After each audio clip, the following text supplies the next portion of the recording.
고향경제사회연구소 김영환 선생님 모셨습니다. 네, 반갑습니다. 네, 안녕하십니까? 네. 오늘은 또 어떤 주제를 들고 오셨습니까? 네, 저번 시간에 우리가 이제 고물가 상황을 네. 봤지 않습니까? 그러면 이제 물가를 진정시켜야 되는데, 그렇죠. 그래서 이제 고금리 시대가 이제 오고 있지 않습니까? 이미 왔고, 네. 그래서 그 고금리와 그 배경 그리고 현재 정부의 정책 운영 방향 이런 걸 함께 좀 살펴보고자 합니다. 방향이라는 게 있나요? 있기는? 나름의? 있어요. 나름 그래? 있습니다. 나름 신념 있게 추진하는 게 있습니다. 그러니까 이제 물가가 오르면 금리를 어떻게 하죠? 금리를 이제 올려야죠. 물가를 진정시키기 위해서. 왜냐하면 왜 그런 거죠? 자, 물가가 오른다는 것은 기존에 이제 통화량이 많이 풀렸다는 거지 않습니까? 돈이 풀렸다. 네. 그러면 돈을 시중에 있는 돈을 이제 축소시켜야 되는데 그 방법 중에 하나가 금리를 올려서 돈을 어렵게 구하게. 구하기도 어렵게 하고 네. 돈 있는 사람들을 은행에 저축하게 만들어서 그렇죠. 시중에 돌아다니는 돈을 줄이면 물가가 내려간다. 네. 근데 그렇게 하면 사업하는 사람들은 또 숨이 턱까지 차오르는 거 아니에요? 많이 힘들죠. 많이 힘듭니다. 그런 문제에 대해서 살펴보는 거군요. 네, 맞습니다. 그럼 어떤 얘기부터 해볼까요? 일단 한국 기준금리하고 미국 기준금리 그래프를 먼저 한번 살펴보겠습니다. 그러니까 한국 기준금리는 한국은행이 정하는 우리나라의 네. 요게 기준금리라면 실제로 대출이나 이자는 이거보다 높게 높죠. 형성되는 거죠. 그 그래프를 먼저 보고. 기준이 되는 금리다 보니까요. 네. 그래서 지금 그래프 보시면 이제 빨간색이 이제 미국 기준금리다. 네. 금리고 이제 파란색이 한국 기준금리인데요. 야, 이게 얼마 안 되는 얘기네. 빨간색이 급격히 올라가는 시점이 2022년 3월, 4월 그 시점부터 해서 야, 근데 잠깐만 이 그래프대로 보면 불과 2년 전이었던 2021년에는 지금 0.25% 0.25%. 그다음에 미국에서는 사실 돈을 그냥 거의 공짜로 빌리다시피 할 수 있었다는 얘기인 거잖아요. 그 당시가 이제 코로나 상황이었지 않습니까? 그런 위기 상황에서 이제 갑자기 오르게 된 구간은 2022년 3, 4월부터 3, 4월부터 0.5, 0.75, 0.75, 0.75, 0.75, 0.5 이런 식으로 이 전력 질주를 하게 되는데 이 배경을 제가 잠깐 좀 설명을 드리겠습니다. 그대로 이제 그래프 좀 놔두셨으면 좋겠고요. 그 20년 4월에 이제 코로나가 이제 발생 직후에 모든 게 셧다운 됐지 않습니까? 그렇죠. 그래서 미국에서 트럼프 정부 때 20년 4월 2조 2천억 달러를 부양책으로 발표를 합니다. 교육, 뭐 산업, 보육부터 시작해서 1인당 1,200달러까지 주고요. 현금 지급을. 그러니까 미국에서 소위 말하는 모든 사람들에게 재난지원금을 줬죠. 100만 원이 넘는 돈을 1인당. 1인당. 1인당. 야, 그럼 4인 가족이면 한 돈 500 들어오는 거네요. 네, 그렇습니다. 그리고 12월에 트럼프 정부 12월에 9천억 달러가 또 추가 부양책이 발표가 되고요. 이때 1인당 또 600달러를 또 가계 재난지원금 형식으로 주게 됩니다. 그리고 야, 이게 진짜 기축통화국의 위험이네요. 돈 찍어서 이제 주는 거죠. 그다음에 바이든 정부 때 또 들어와서 취임 직전입니다. 21년 3월에 그러니까 지금 그래프상 보면 21년 7월 0.25% 구간 그 바로 직전이죠. 21년 3월이면 1조 9천억 달러 추가 부양책이 또 발표가 돼서 그때 1인당 1,400달러. 그래서 일반 가게는 1인당 총 3,200달러의 현금 지급을 받게 되고요. 4인 가족을 하면 1,500만 원 돈이 들어오는 거네요. 3,200달러니까 3,200씩 4명이면 12,000달러. 그러니까 한 5, 600만 원 정도. 우리나라는 50만 원 주는 걸로 저도 되니 안 되니 무슨 뭐 멱살을 잡았는데. 맞습니다. 그리고 여기에 더해서 이제 그 위기 시에는 뱅크런 사태가 금융 불안 사태가 나니까 뱅크런 사태가 나지 않습니까? 그래서 또 하나 돈을 푸는 작업이 뭐냐면 양적 완화라고 혹시 들어보셨습니까? 네네. 그 양적 완화라는 것은 은행들이 고객이 돈을 찾으러 올 때 돈이 현금이 없잖아요. 뱅크런이 발생하면 그렇죠. 예를 들면 장기 채권이나 안전한 채권들에 이제 투자를 해놓고 있는데 예금 채권 뭐 이런 것들 다 가지고 있는데 그거를 다 현금으로 일시적으로 다 바꿔줄 수 있는 네. 그런 조치를 양적 완화라고 네네. 하거든요. 그러면 통화량이 시중에 무한대로 풀리는 거거든요. 무제한으로 풀리는 예. 네. 그래서 그런 상황에서 통화량이 많이 풀리다 보니까 미국이 이제 금리에 대한 이제 조치를 해야 되는데 좀 늦었어요. 21년 7월 그 그래프 다시 한번 보실까요? 21년 7월 달에 파월 연준 의장도요. 그다음에 바이든 대통령도 이때가 2% 3% 막 인플레이션이 올라오던 때였거든요. 물가가 살짝 오르기 시작. 예, 막 살살 올라오던 때인데 일시적이라고 했어요. 이때.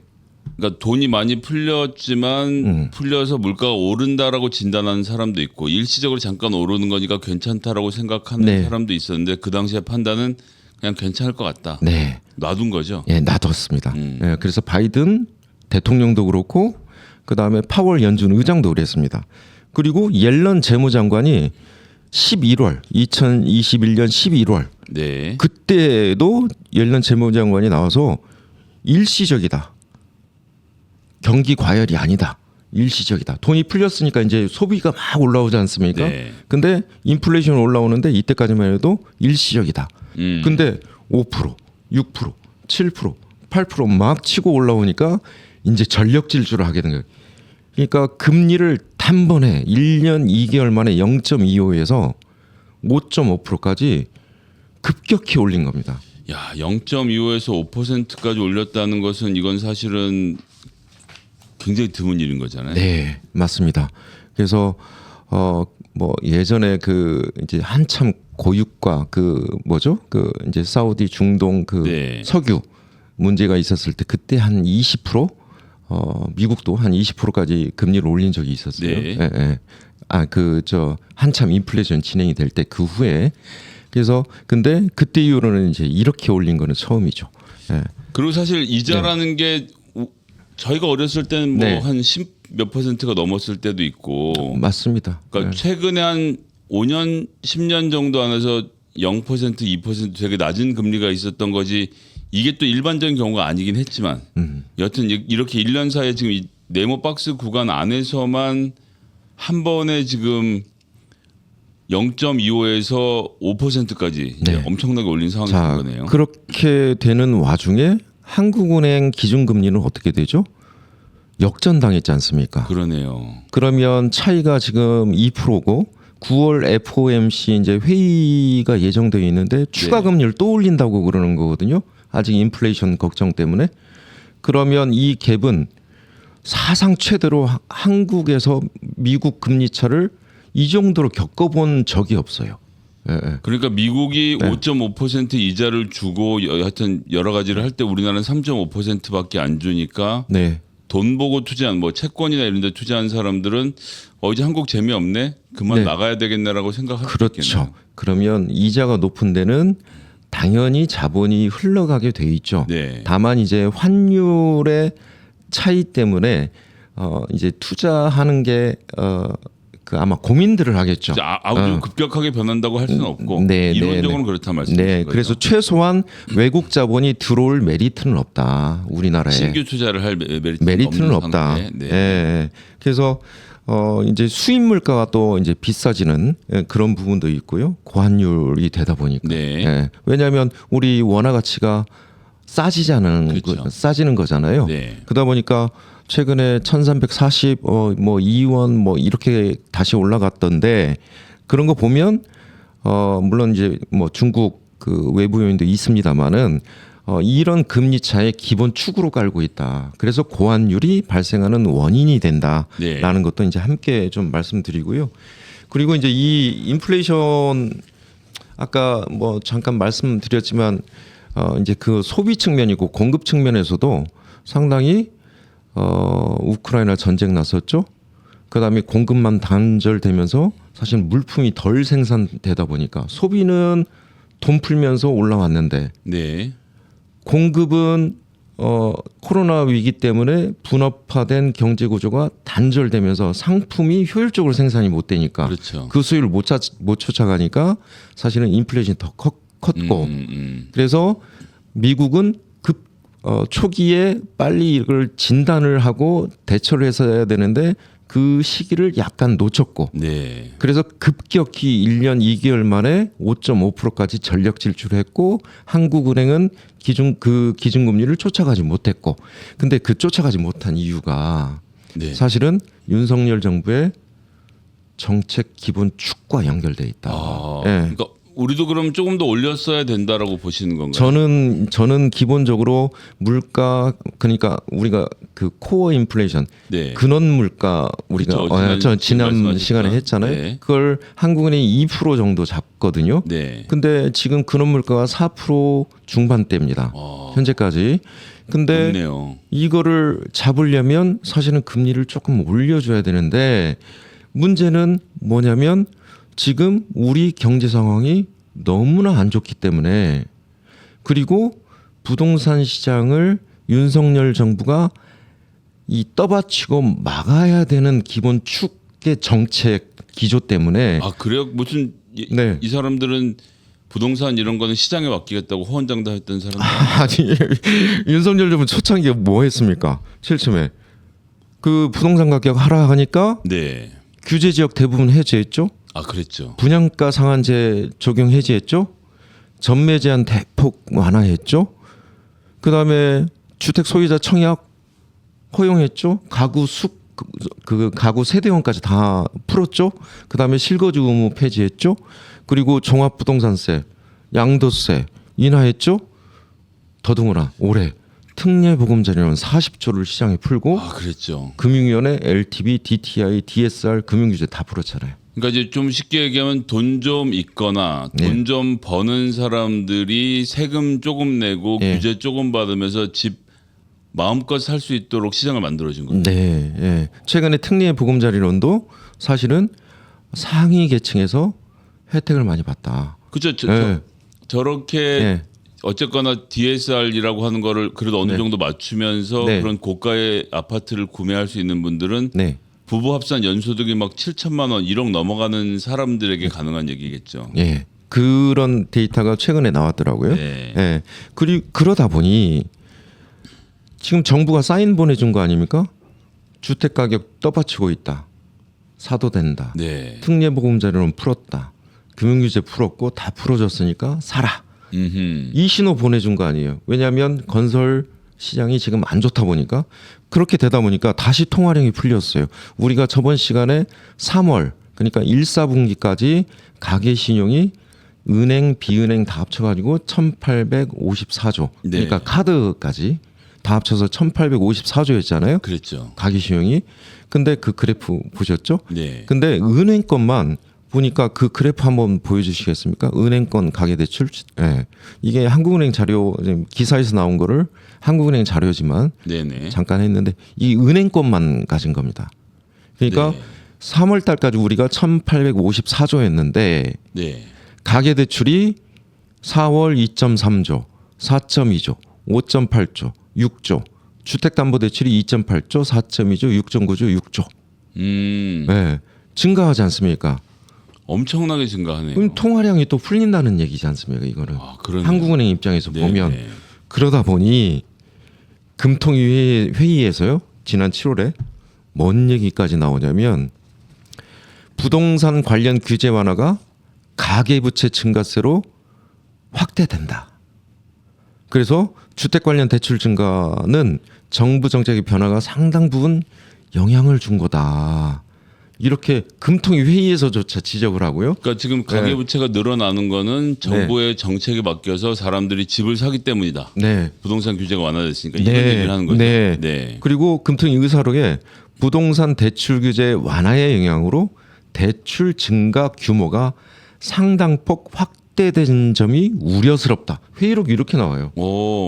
왜 우려스럽다고 하는 거죠? 통화량이 자꾸 풀리니까요. 한국은행은 잠깐만. 예. 우리나라 지금 균형 재정도 이루고 이 돈도 다 먹고 물가를 안 올리기로 했었잖아요. 네. 그런데 정부의 다른 쪽에서는 통화량을 늘리는 정책을 쓰고 있는 셈이 된 거네요. 그렇죠. 금융이 금감이 기재부 부동산 시장을 떠받치기 위해서 사실은 이쪽에 통화량을 풀고 있었던 거죠. 그러면 한국은행은 인플레이션 잡기 위해서 네. 사실은 물가의 고통이냐 경제 여건의 고통이냐 사실은 서민과 중산층은 양쪽에 다 고통이지 않습니까? 그렇죠. 한국은행은 당장 인플레이션이 서민 물가에 영향을 많이 주니 이 통화량을 사실 흡수시켜서 돈을 묶으려고 하는데 돈을 묶으려고 하는데 한쪽에서는 기재부 금융위 금감원은 부동산 대출로 건설 시장으로 통화량을 늘리고 있지 않습니까? 그러니까 얼마 전에 네. 이재명 대표가 추경하자 그러니까 돈 풀면 안 된다고 그렇게 소리를 지르던 사람들이 다른 쪽에서는 집 사라고 돈을 네. 마구 풀어버리고 있는 상황. 네, 네. 그래서 그 한겨레 신문 제가 잠깐 기사 한번 보면 뭐라고 제목이 나와 있죠? 가계부채 넉 달 연속 늘자 금융당국 책임 회피 공방 본격화. 네. 한국은행하고 지금 금감이 금감원하고 지금 책임 공방하고 있다는 거예요. 아, 네 책임이냐 내 책임이냐. 그래서 결국에는 지금 저는 이렇게 생각해요. 그러니까 민주당에서 제안한 추경 그 정부 지금 재정 여건이 악화되었지만 네. 서민과 중산층의 경제 여건도 너무나 심각하다. 네. 그래서 추경 제안을 한 거 아닙니까? 그렇죠. 근데 재정을 풀면 사실은 통화량이 늘죠. 그렇죠. 그럼에도 불구하고 통화량이 늘지만 이를테면 한 학급수에 그 40명을 예를 들면 교육을 하는 교육비가 든다고 가정을 하면 네. 지금 현재 20명이면 10명 더 느는 거에 돈을 쓰면 통화량은 늘지만 네. 인플레이션 압력이 있을까요? 그건 없네요. 이런 거는 없습니다. 아, 그래서 재정을 쓰더라도 이런 서민과 중산층에 적절하게 쓰는 역할을 해주면 경제 여건을 회복시키고 그나마 서민과 중산층의 어려운 상황을 좀 극복시키는 재정 정책을 마련할 수 있다. 저는 네네. 이제 그렇게 생각을 하거든요. 네. 근데 윤석열 정부 지금 어떻습니까? 지금 경제 상황이요. 뭐 아시다시피 네네. 이제까지 쭉 해왔지 않습니까? 아, 뭐 네. 수출도 너무 안 되고 네, 뭐 네. 내수도 잘 안 풀리고 네. 중국하고는 관계가 엉망진창이고 어디 가서 돈 벌 데는 없고 그러니까 세수 펑크는 50조 넘게 나고 있고 네. 뭐 하나 수습이 안 되고 있는 상황이죠. 네, 지금 수출이 지금 10개월 연속 마이너스지 않습니까? 그렇죠. 우리가 경제 규모가 사실은 계속 쪼그라들고 있고 그 배경에는 우리가 첫 번째 중국, 그 다음에 신남방, 심지어 미국, 일본도 수출이 줄어든 거를 저번에 네, 확인을 그렇죠. 했잖아요. 그러니까 배경은 사실은 윤석열 대통령의 당선이죠. 그러니까 예. 중국하고 대결 관계를 지속적으로 아. 초창기부터 운영하면서 중국 경제 관계가 깨져버린 거 아닙니까? 네. 중국 수출 쪼그라든 거는 사실은 윤석열 정책의 안보 우선, 대결 우선에, 자유 우선에, 가치 우선에 경제 정책을 실리로 풀지 않고 가치 중심으로 놓은 거 아닙니까? 이념 전쟁을 하다가 경제를 말아먹고 있는 그러면 상황이죠. 그러면 네. 거기다 대고 지금 중국이 또 터졌지 않습니까? 부동산. 그렇죠. 요즘 또 네. 중국 부동산이 난리더라고요 보니까. 그러니까 헝다 개발업체 그 다음에 그 전에 헝다가 무너졌었고요. 최근에 비구이유안. 네. 비구이유안은 매출이 64조거든요. 아. 근데 300억 원 이자를 못 갚아서 지금 채무불이행 사태가 난 거거든요. 아. 그러니까 연말까지 보니까 채무가 한 7조 들어와야 되는데 못 막을 것 같아요. 네네. 그 다음에 문제는 그다음 실물이지 않습니까? 개발업체니까. 그렇죠. 근데 신탁회사, 중능, 신탁회사, 금융회사입니다. 여기는. 그러니까 실물이 무너지고 나면 거기에 돈 빌려주고 그러니까 거래했던 금융회사 금융회사로 옮겨 붙었습니다. 지금 중능 신탁회사 여기에 또 투자한 많은 금융기관들이 또 있지 않습니까? 네네. 거기다 대고 지방정부 채무가요. IMF 기준으로 따지면 우리 건설 경기 부양 막 하면서 중국이 네네. GDP의 53%입니다. 그렇게 추정이 되는데 어마어마한 규모네요. 중국의 GDP가 17조 달러 21년 기준으로. 그러면 22년, 23년 이렇게 보면 그냥 대충 20조 달러 하고 네. 반전이니까 10조 달러. 1경 3천억, 3천조. 이게 지방정부 채무라고 IMF가 추정을 하고 있거든요. 네. 그러면 이 위험하다. 그리고 이 채무들의 대부분 또 건설에 연결되고 부동산에 연결돼 있고 GDP, 지금까지 네. 부동산으로 경기 부양해서 중국이 먹고 살았던 건데 그 사이클이 지금 무너지는 것 네. 아니냐는 걱정을 하고 있죠. 그러면 자 어저께 추경호 장관 뭐라고 그랬죠? 아직도 상저하고랍니다. 아직도. 아 지금 8월인데요. 8월인데. 9, 10, 11, 12 역전 말로 홈런. 네, 말로 없는 이제 치겠다는 건데 자 중국 이렇게 무너지고 있습니다. 그리고 대부분은 본인 그러니까 윤석열 정부의 중국과의 기본 정책 때문에 중국 경제 구조가 사실은 무너지기 시작했고 네. 그러면 상저하고 정말 전문가들은 난망합니다. 이런 얘기를 공식 석상에서 솔직하지 못하게 네. 얘기하는 거. 그다음에 정부 재정 역할이 지금 마이너스거든요. GDP 기여도에. 네네. 근데 어저께 뭐라고 했냐면 추경하지 않는 이유는 뭐 돈 몇 푼 써서 0.1% 0.2% 올리는 것 때문에 올리지 않겠다. 건전 재정하겠다. 아직도. 뭐 이런 얘기하고 있잖아요. 근데 그러고 부동산 40조씩 막 네. 그래서 이게 한 정부에서 해낸 생각을 믿겨지지가 않아요. 네. 그래서 이게 그 지금 경제 상황이 꼬였습니다. 뭐냐면 높은 미국 금리가 있잖아요. 네. 그럼 우리가 쫓아가야 되는데 금리 올려야 되잖아요. 네. 인플레이션이 있잖아요. 네. 금리 올려야 되잖아요. 그렇죠. 근데 또 한쪽으로는 우리가 수출이 쪼그라들고 경제 성장률이 저하되지 않습니까? 그럼 또 돈을 풀어야죠. 이자도 낮추고. 여기 그러면 재정 역할을 늘리든지 돈을 좀 풀든지. 네. 이게 사실은 갈등의 요인들이지 않습니까? 가계 부채 문제가 있죠. 뭐 가계 부채 뭐 본인 그 뭐 전임 정부 또 탓을 하더라고요. 추경호 장관이. 네네. 아니 본인 때 늘었다니까요. 본인 정부 때 지금. 그다음에 세익 감소. 세수 펑크 났지 않습니까? 50조. 네. 역대 제일 많이 났던 게 10조인데 50조면 사실 이건 비교 불가능한 수치잖아요. 그러니까 너무 태연해요, 근데. 일반 회계가 그때 405조 우리가 네. 세입 405조 일반 회계 그렇죠. 405조였습니까? 특별 회계가 다 합쳐서 50점이 10%가 넘잖아요. 그러니까요. 어떻게 세수 추기를 10% 넘게 틀리는 기재부가 있습니까? 원래는 조금 보수적으로 잡아서 나중에 추경을 네. 하는 경우는 제가 많이 봤었고 네, 이렇게 네. 모자라는 경우는 없었던 건데 네, 그러면 이 경제 성장률이 저하될 때 국가라도 돈을 풀어야 되는데 돈은 없고 네. 그럼 빚을 져야 되는데 빚지라고 하면 또 대통령이 안 된다고. 안 된다고 그러고요. 추경도 안 하겠다고 그러고. 이런 그리고 부동산 시장 불안하고요. PF 시장 아직 좀 불안하고요. 지금 중국이 사실은 큰 변수로 들어왔고요. 그러면 자 경제 상황과 관련돼서는 이 정부 기조 때문에 무너졌고, 자 코로나 시기 때부터 계속 문제가 되었던 인플레이션은 금리로 통화량으로 좀 잡아야 되는데 이게 굉장히 충돌되고 있다는 거죠. 이 정부는 어디로 튈지 모르겠어요. 이제 기본 구조는 알겠습니다. 감세. 그다음에 건전 재정을 핑계로 지출 축소. 이 방향은 알겠어요. 부동산 시장 계속 떠받치겠다. 네. 이 구조는 알겠는데 전체적인 한국 경제의 어려운 상황을 어떻게 돌파할 거냐.